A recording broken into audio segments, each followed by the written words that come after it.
দুনিয়াতে অনেক কিছু আমরা এখন দেখতে পাচ্ছি। এক সময় যেটা গুরুত্বপূর্ণ ছিল, ধীরে ধীরে সেটা অনেকের কাছে অগুরুত্বপূর্ণ হয়ে গেছে।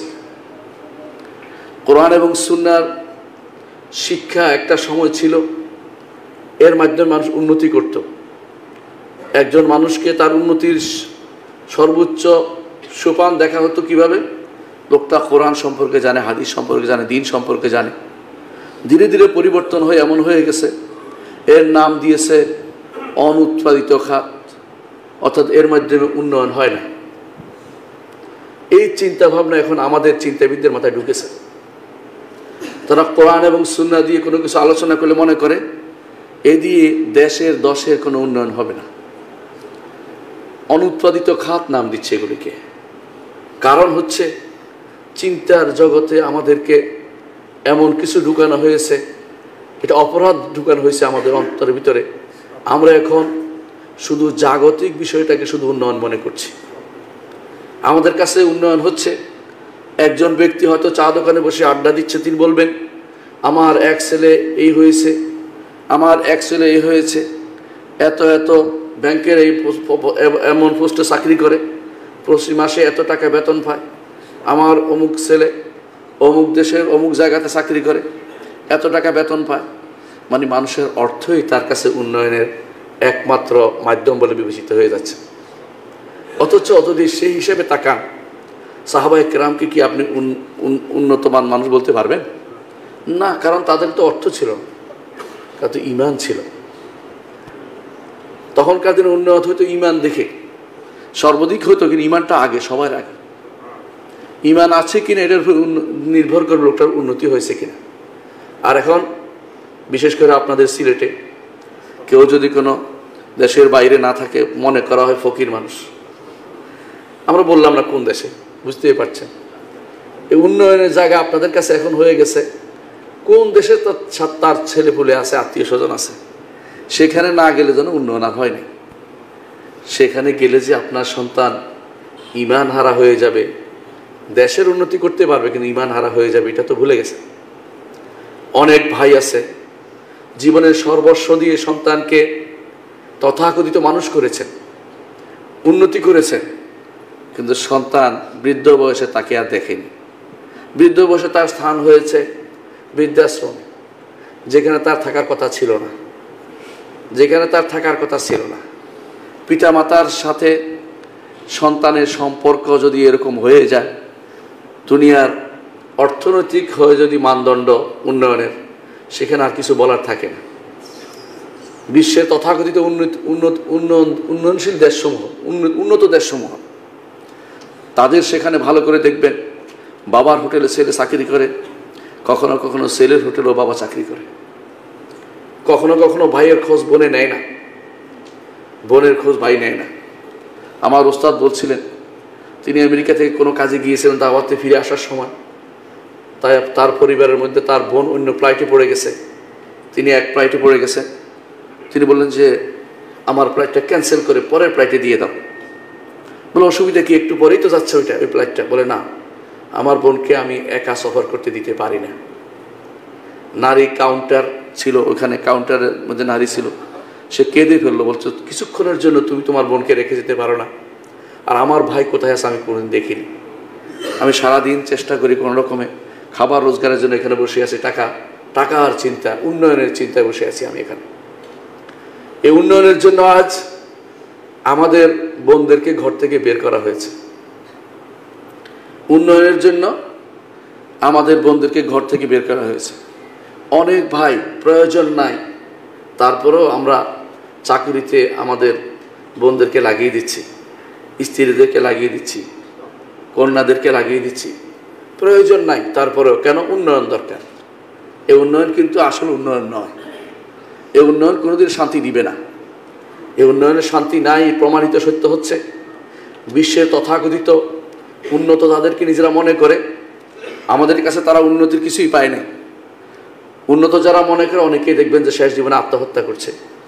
কারণ শান্তি নামক জিনিসটা যতক্ষণ পর্যন্ত ঈমান না হবে, আল্লাহর স্মরণ না হবে, ততক্ষণ পর্যন্ত শান্তি বা উন্নয়ন কিছুই হয়নি। আত্মিক শান্তি তাদের হয় না, আত্মিক উন্নতি তাদের হয় না। আল্লাহ তাআলা বলছেন আলা বিযিকরিল্লাহি তাতমাইন্নুল কুলুব, জেনে রেখো আল্লাহর স্মরণেই অন্তরকে প্রশান্ত দিতে পারে। যার অন্তরে আল্লাহর স্মরণ নেই সে প্রশান্তি পাবে না। বহু টাকার মালিক হলেও প্রশান্তি পায় না, বহু টাকার মালিক হলেও প্রশান্তি পায় না। প্রশান্তি আবার একটা দোচালা ঘরের মধ্যে থেকেও অনেকে প্রশান্তি পায়। এই প্রশান্তি আল্লাহ প্রদত্ত, এই প্রশান্তি আল্লাহ প্রদত্ত। এই জন্য উন্নয়ন কাকে বলে ইসলামের দৃষ্টিতে এটা আমাদের জানতে হবে। ইসলাম চায় একজন মানুষের প্রথম উন্নতি হবে দিনদারির মাধ্যমে, অর্থনৈতিক উন্নতি হবে, সামাজিক উন্নতি হবে, তার জ্ঞানের জগতে উন্নতি হবে, তার পরিবেশকে উন্নত করবে, তার চরিত্রকে উন্নত করবে। এই 6টি জায়গাতে আমাদের উন্নতি হওয়া দরকার আছে। এই 6টি জায়গায় আমাদের উন্নতি হওয়ার দরকার আছে। একজন মানুষ যদি মনে করে যে শুধুমাত্র আর্থিক উন্নতি তার উন্নতি, তাহলে বড় ধরনের ভুল করবে। কোনো দেশ যদি মনে করে শুধু আর্থিক উন্নতি শুধু উন্নতি, তাহলে বড় ধরনের ভুল করে।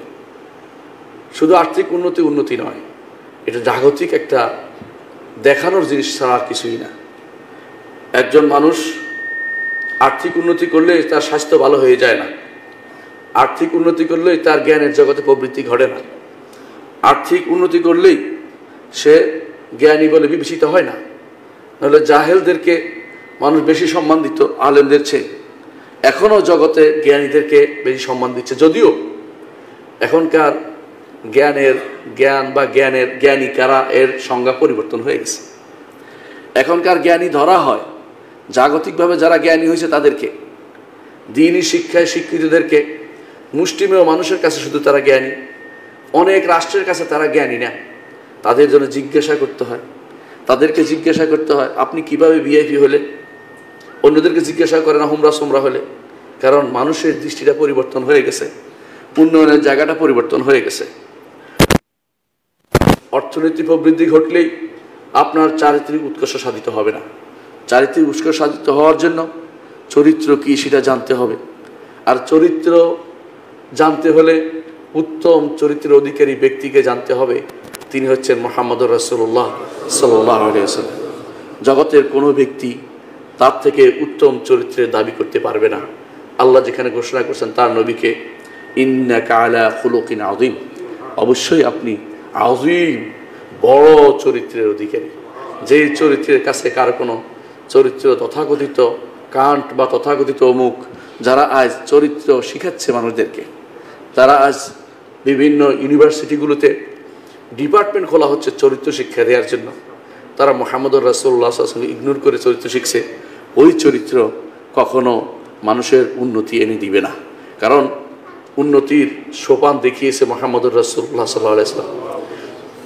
এমন এক জাতিকে নিয়ে তিনি উন্নতির পথ দেখিয়েছেন যে জাতি হানাহানিতে লিপ্ত ছিল, যে জাতি নিজের সন্তানকে হত্যা করত, যে জাতির মধ্যে সকাল বিকাল মারামারি লেগে থাকতো।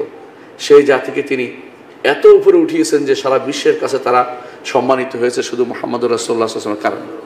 অথচ তারা সেই চরিত্রে কলঙ্ক লেপন করতে যায়। অনেকে আছে সেখানে খুঁজে কোনো দোষ খুঁজে পাওয়া যায় কিনা। যারা এই নীতি অবলম্বন করে আছে, এই নীতির উপর বিশ্ববিদ্যালয় প্রতিষ্ঠা করে আছে, এই নীতিতে তারা ইউনিভার্সিটির বিভিন্ন তারা বিভাগ খুলেছে এর বিরুদ্ধে আলোচনা করার জন্য। ইসলামের নবীর বিষয়ে তাদের আলোচনায় আসে না, ভালো আলোচনায় আসে না, শুধু খারাপের দিকে তারা ইন্ডিকেট করার জন্য সেখানে আসে। ওরা কখনো চারিত্রিক উন্নতি করতে পারবে না। চারিত্রিক উন্নতির জন্য আপনাকে একটা মডেল লাগবে। প্রত্যেক জিনিস একটা মডেল লাগে। কাকে আপনি মডেল বানাবেন? যাদেরকে আপনি মডেল বানাবেন তারা কি করেছে শেষ পর্যন্ত দেখুন। অনেকে লিখেছে দুশ্চিন্তাহীন মানব জীবন, এরকম বই লিখেছে। শেষ জীবনে তিনি নিজে আত্মহত্যা করে মরে গেছে।